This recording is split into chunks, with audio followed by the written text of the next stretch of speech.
गरीब और middle class के लोग अक्सर पैसे की ताकत से कंट्रोल होते हैं। वो सुबह सुबह उठकर कड़ी मेहनत करने यानी नौकरी करने चले जाते हैं और खुद से ये तक नहीं पूछते कि क्या ऐसा करना समझदारी है। पैसे की समझ ना होने के कारण ज्यादातर लोग पैसे की डरावनी ताकत को ये इजाजत दे देते हैं कि वो उन्हें काबू कर ले। पैसे की ताकत उनके खिलाफ इस्तेमाल होती है। क्या हम खुद से ये सवाल पूछ सकते हैं कि क्या इसमें समझदारी है? बहुत बार इनर विजडम पर भरोसा करने के बजाय लोग भीड़ के साथ साथ चलने लगते हैं। वो कोई काम इसलिए करते हैं क्योंकि सभी लोग ऐसा करते हैं। वो सवाल पूछने के बजाय नकल करने लगते हैं। अक्सर वो नासमझी के कारण वही दोहराते हैं जो उन्हें सिखाया गया है, जैसे कि इस तरह की थिंकिंग की एक बार बस गवर्नमेंट जॉब मिल जाए, बैंक में पैसा रखना ही सही है, अगर आप ज्यादा लोन लेते हैं तो आपको टैक्स में ज्यादा छूट मिलेगी, सेफ नौकरी खोजो, गलतियां मत करो, रिस्क मत उठाओ। तो दोस्तों, आज के वीडियो में हम उन 4 आदतों यानी हैबिट्स के बारे में बात करेंगे जो ज्यादातर लोगों को गरीब ही बने रहने देती है। इसलिए वीडियो को पूरा देखें। साथ ही अगर आप शेयर मार्केट में पैसा इन्वेस्ट करना चाहते हैं और अभी तक आपके पास डीमैट अकाउंट नहीं है या बहुत ज्यादा ब्रोकरेज से परेशान है, तो देश के सबसे अच्छे बड़े और भरोसेमंद ब्रोकरेज फर्म ज़ीरोधा अपस्टॉक्स और एंजल ब्रोकिंग का लिंक इस वीडियो के डिस्क्रिप्शन में है।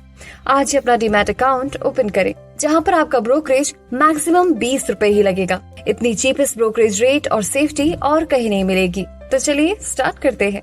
नंबर 1, खुद को सबसे लास्ट में पे करना। हमारी लाइफ पर हमारी एजुकेशन से ज्यादा असर हमारी हैबिट्स का पड़ता है। ऋतिक रोशन या सलमान खान की फिल्में देखने के बाद उनकी तरह बॉडी हम सभी बनाना चाहते हैं, लेकिन जिम जाकर काम कोई नहीं करना चाहता। हमारी पुरानी आदतों को हम बदलना नहीं चाहते। जैसे हम सबसे पहले दूसरों को पैसा देते हैं, जैसे हमारे बिल, सरकारी टैक्स एटसेट्रा। फिर अगर कुछ बचे तो खुद के पास रखते हैं और मोस्टली हमारे पास कुछ नहीं बचता। लेकिन हमें अपने बिल्स का भी पेमेंट करना होता ही है। बिल्कुल, हमें टाइम पर अपने बिल्स चुकाने ही चाहिए। लेकिन यहाँ ये बात समझें, सरकार को पैसा देने से पहले खुद को सबसे पहले पैसा दें। लेकिन तब क्या होगा जब आपके पास जरूरत जितना पैसा नहीं हो? ऐसी सिचुएशन में आप क्या करेंगे? अगर आप टाइम पर उनका पेमेंट नहीं करें तो कौन ज्यादा जोर से कंप्लेन करेगा, आप या आपके लेनदार? आपके बजाय आपके लेनदार ज्यादा जोर से चिल्लाएंगे। वहीं अगर आप खुद को पैसा नहीं देंगे तो आप कुछ भी नहीं कहेंगे। तो खुद को पैसे देने के बाद आपके पास टैक्स चुकाने और दूसरे लेनदारों को पैसा देने का इतना ज्यादा दबाव होता है कि आपको आमदनी के दूसरे रास्ते खोजने ही पड़ते हैं। पैसे चुकाने का दबाव ही आपकी इंस्पिरेशन बन जाता है। आप कुछ एक्स्ट्रा वर्क करेंगे, दूसरी जगह दिमाग लगाएंगे, स्टॉक मार्केट में शेयर करेंगे और बेचेंगे।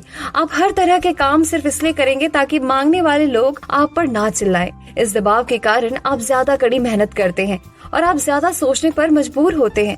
कुल मिलाकर इससे आप पैसे के मामले में ज्यादा स्मार्ट और फुर्तीले बन जाते हैं। अगर आप खुद को सबसे आखिर में पैसा देते हैं तो आप पर कोई दबाव नहीं पड़ता, लेकिन इससे आपके पास कभी पैसा भी नहीं होता। तो अगर आप पहले खुद को पैसा देते हैं तो आप फाइनेंशियली और मेंटली ज्यादा मजबूत हो जाते हैं। और अगर आप खुद को सबसे आखिर में पैसा देते हैं या बिल्कुल भी पैसे नहीं देते तो आप कमजोर हो जाते हैं। इसलिए बॉस, मैनेजर, टैक्स वसूलने वाले, बिल वसूलने वाले और मकान मालिक जैसे लोग आपको जिंदगी भर इधर उधर ठोकर मारते रहेंगे, सिर्फ इसलिए क्योंकि पैसे के बारे में आपकी आदतें अच्छी नहीं है। नंबर 2, सीखने के बजाय पैसे के लिए काम करना। दुनिया स्मार्ट, एजुकेटेड और टैलेंटेड लोगों से भरी हुई है। हम उनसे हर दिन मिलते हैं, वो हमारे चारों तरफ है। हम किसी गैरेज में जाते हैं, वहाँ मैकेनिकल इंजीनियर की आवाज सुनकर ही समझ जाता है कि गड़बड़ कहाँ है और उसे कुछ टाइम में ही सही भी कर देता है। दुखद सच तो ये है कि टैलेंट ही सब कुछ नहीं है। ये देख देख कर झटका लगता है कि टैलेंटेड लोग कितना कम कमा पाते हैं। हम ऐसे टैलेंटेड और एजुकेटेड लोगों से मिलते हैं जो बहुत कम सैलरी पर काम कर रहे हैं। यहाँ तक कि डॉक्टर, इंजीनियर, वकील और इसी तरह के प्रोफेशनल कोर्स करने वाले लोग पैसे की समस्या से जूझ रहे हैं, जबकि उन्हें लगता था कि एक बार करियर बन जाए फिर तो भारी दौलत कमा पाएंगे। समस्या ये है कि वो भारी दौलत से सिर्फ एक क्वालिटी ना होने के कारण दूर होते हैं। आजकल एक थॉट बहुत ज्यादा काम कर रहा है कि आप किसी भी एक सब्जेक्ट के मास्टर हो जाओ। लेकिन अगर आप अमीर बनना चाहते हैं या अपनी फाइनेंशियल IQ को डेवलप करना चाहते हैं तो आपको हर चीज के बारे में थोड़ा थोड़ा पता होना चाहिए। अगर आप किसी कंपनी में काम कर रहे हैं तो आपको अलग अलग डिपार्टमेंट के बारे में जानकारी हासिल करनी चाहिए, चाहे वो अकाउंटिंग हो, सेल्स हो, मार्केटिंग हो या मैनेजमेंट। ये कहावत है, जॉब एक संक्षिप्त रूप है जस्ट ओवर ब्रोक का, और अनफॉर्चुनेटली ये करोड़ों लोगों के लिए सही साबित होता है। क्योंकि स्कूल ये नहीं समझाता कि फाइनेंशियल बुद्धि भी बुद्धि का एक रूप है, इसलिए ज्यादातर वर्कर और लेबरर अपने साधनों के भीतर रह रहे हैं। वो मेहनत करते हैं और अपने बिल्स चुकाते हैं। एक और डरावनी मैनेजमेंट थियोरी है, काम करने वाले इसलिए कड़ी मेहनत करते हैं ताकि उन्हें नौकरी से ना निकाल दिया जाए, और मालिक उन्हें केवल इतना देते हैं ताकि काम करने वाले छोड़कर ना चले जाएं। और अगर आप ज्यादातर कंपनियों की सैलरी देखें तो आप पाएंगे कि इस बात में थोड़ी बहुत सच्चाई तो है। इसका टोटल रिजल्ट ये होता है कि ज्यादातर एम्प्लॉय आगे नहीं बढ़ पाते। वो वही करते हैं जो उन्हें सिखाया जाता है।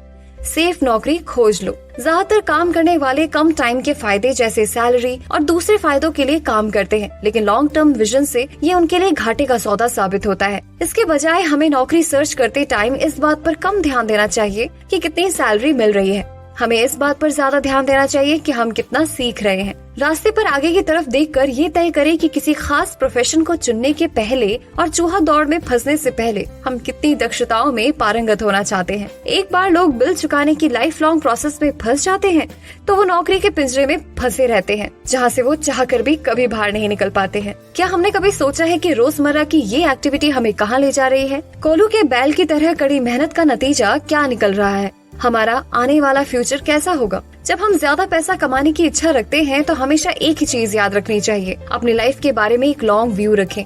केवल पैसे और सेफ्टी के लिए काम करने की बजाय, जो हालांकि जरूरी है, आप जो काम कर रहे हैं उसके अलावा किसी दूसरे काम में भी ध्यान दें जो आपको एक और दक्षता सिखा दे। जैसे आप सेल्स का काम देख रहे हैं तो आपको मार्केटिंग में भी ध्यान देना चाहिए। अच्छे सीखने वाले, बेचने वाले और मार्केटिंग करने वाले इंसान होने के अलावा हमें अच्छा टीचर और अच्छा स्टूडेंट होने की भी जरूरत है। दरअसल अमीर होने के लिए आप में लेने के साथ ही देने की काबिलियत भी होनी चाहिए। फाइनेंशियल और प्रोफेशनल स्ट्रगल के मामलों में देने और लेने में बड़ा कमी देखी गई है। कई लोग सिर्फ इसलिए गरीब होते हैं क्योंकि वो ना तो अच्छे स्टूडेंट हैं, ना ही अच्छे टीचर हैं। लास्ट कारण है जिद।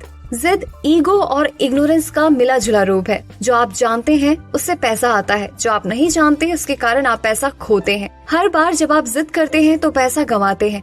वो इसलिए क्योंकि जब आप जिद करते हैं तो आप दरअसल ये भरोसा करते हैं कि जो आप नहीं जानते वो इम्पोर्टेंट नहीं है। कई लोग जिद का इस्तेमाल अपना इग्नोरेंस छुपाने के लिए भी करते हैं। मोस्टली लोग अपनी जिद के बेस पर जीतना चाहते हैं। तो समझ जाएं कि जिस मुद्दे पर बात हो रही है उसके बारे में उन्हें इनफ नॉलेज नहीं है। वो झूठ नहीं बोल रहे होते हैं, लेकिन वो सच भी नहीं बोल रहे होते हैं। पैसे, फाइनेंस और इन्वेस्टमेंट की दुनिया में ऐसे कई लोग हैं जिन्हें ये पता ही नहीं होता है कि वो किस बारे में बात कर रहे हैं। पैसे के बारे में ज्यादातर लोग सेकंड हैंड कार के सेल्समैन की तरह बिहेव करते हैं। जब आप जानते हो कि आप किसी सब्जेक्ट में नॉलेज नहीं रखते हैं तो उस क्षेत्र में किसी एक्सपर्ट को ढूंढकर या उस सब्जेक्ट पर कोई अच्छी बुक पढ़कर अपना नॉलेज बढ़ाना शुरू कर दें। और अंत में पैसे कमाने का सबसे इम्पोर्टेंट नियम को हमेशा याद रखें, दो और आपको मिल जाएगा। लेकिन मोस्टली लोग ये यकीन करते हैं कि लो और फिर दो, यानी मोस्टली लोग सोचते हैं कि वो जब बहुत ज्यादा पैसा कमा लेंगे तब वो गरीब लोगों को पैसा दान करेंगे। ये सही नहीं है। सही ये है कि आपके पास जितना है उसमें कुछ देना शुरू करें। फिर देखो पैसे का सबसे इम्पोर्टेंट लॉ कैसे काम करता है, जो कहता है दो और आपको मिल जाएगा। इस वीडियो के अंत में आप सभी से एक सवाल है, क्या आप अपनी जॉब से खुश हैं? अगर हाँ तो क्यों, और नहीं तो क्यों? मुझे कमेंट बॉक्स में जरूर बताएं।